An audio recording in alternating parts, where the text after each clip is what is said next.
దొండకాయ ఫ్రై అండి. పొడవుగా సన్నగా కోసి పెట్టుకున్నాను దొండకాయలు.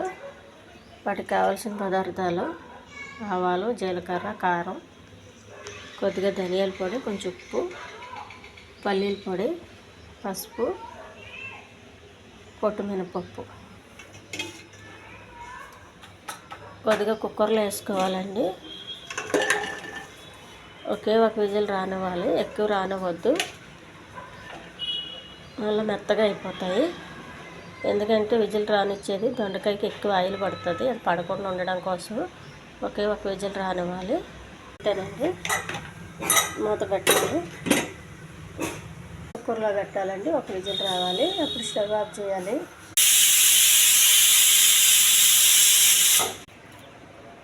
కొద్దిగా ఆయిల్ అండి, కొంచెం పొట్టుతోను మినపప్పు, అది ముందే ఎగించాలి.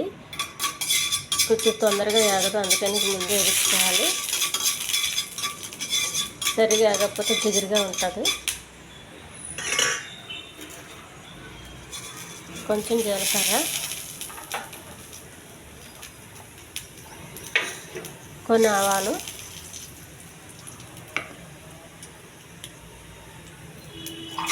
కొన్ని ఉల్లిపాయలు, కొద్దిగా అల్లం వెల్లుల్లి పేస్ట్, పచ్చివాసన పోయేలా వేయించాలి. ఉడికించగా వచ్చిన వాటర్ కొంచెం వేయాలి. కొద్దిగా కారం, కొంచెం పసుపు, దొండకాయలు ఉప్పు వేసాను కాబట్టి తక్కువ వేసుకోవాలి. కొంచెం ఉప్పు, కొద్దిగా ధనియాల పొడి. కొంచెం బాగా దగ్గర చేయాలి గ్రేవీ.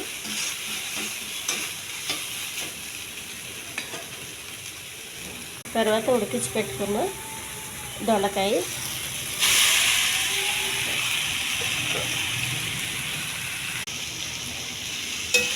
కొద్దిగా కలుపుకుంటూ ఉండాలండి, మాడకుండా. సిమ్లో పెట్టుకోవాలి మంట. ఈ ఛానల్ నచ్చితే సబ్స్క్రైబ్ చేయండి, షేర్ చేయండి, లైక్ చేయండి. మీకు ఎక్కువ ఆయిల్ వేసి పని లేకుండా ఇలా తొందరగా ఉడుకుతుందండి, బాగుంటుంది. కొద్దిగా కొబ్బరి పొడి అండి దించే ముందు. పచ్చి కొబ్బరి, ఇది ఎండు కొబ్బరి వేయొద్దు, నూనె వాసన వస్తుంది. ఇది అన్నంలోకి చాలా బాగుంటుందండి, చపాతీకి కూడా బాగుంటుంది.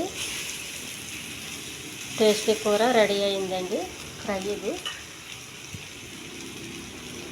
స్టవ్ బంద్ చేయాలండి. మనం